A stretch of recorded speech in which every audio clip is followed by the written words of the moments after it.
اخلاق وہ موتی ہے جس کی کوئی قیمت نہیں ہوتی، مگر اس سے ہر چیز خریدی جا سکتی ہے۔ حضرت علی رضی اللہ تعالیٰ عنہ نے ارشاد فرمایا، زیادہ سوچنا انسان کو ختم کر دیتا ہے، بس دعا کرو اور رب پر چھوڑ دو۔ اللہ جب انتظار کے ذریعے آزماتا ہے تو شیطان دعا نہ قبول ہونے کے وسوسے تمہارے دل میں ڈالتا ہے۔ حضرت علی رضی اللہ تعالیٰ عنہ فرماتے ہیں، جب لوگ غصے میں ہوں تو ان کی بات غور سے سنا کرو، کیونکہ اصل حقیقت تب سامنے آتی ہے۔ مشین کو زنگ لگ جائے تو اس کے پرزے شور کرنے لگتے ہیں، اور عقل کو زنگ لگ جائے تو زبان فضول بولنے لگتی ہے۔ اور اللہ جسے چن لیتا ہے اسے اپنی لاڈلی نماز تہجد عطا کرتا ہے۔ اے اللہ، جب تک سانس ہے اپنے سوا کسی کا بھی محتاج نہ کرنا۔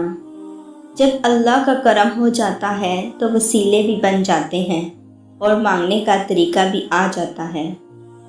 اصلی مرد حالاتوں سے لڑتے ہیں اور کمزور مرد گھر کی عورتوں سے۔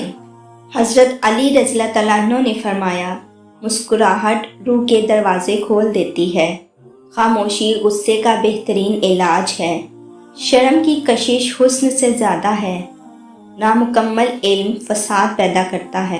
حضرت علی رضی اللہ تعالیٰ عنہ فرماتے ہیں، انسان مایوس اور پریشان تب ہوتا ہے جب وہ اپنے رب کو راضی کرنے کی بجائے لوگوں کو راضی کرنے میں لگ جاتا ہے۔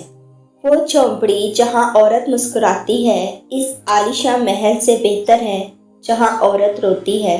حضرت علی رضی اللہ تعالیٰ عنہ نے فرمایا، زندگی استاد سے زیادہ سخت ہوتی ہے۔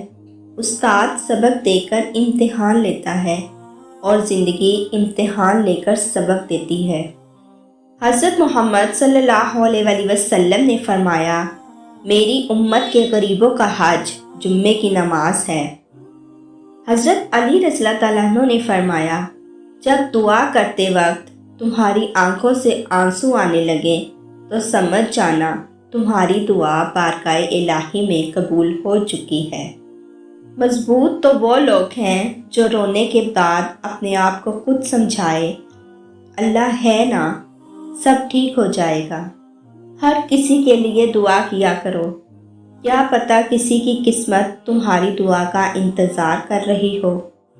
بہترین میاں بیوی کی سب سے بڑی خاصیت یہ ہے کہ وہ آپس میں اختلافات اور ناراضگی کے باوجود ایک دوسرے کا خیال اور فکر کرنا نہیں چھوڑتے۔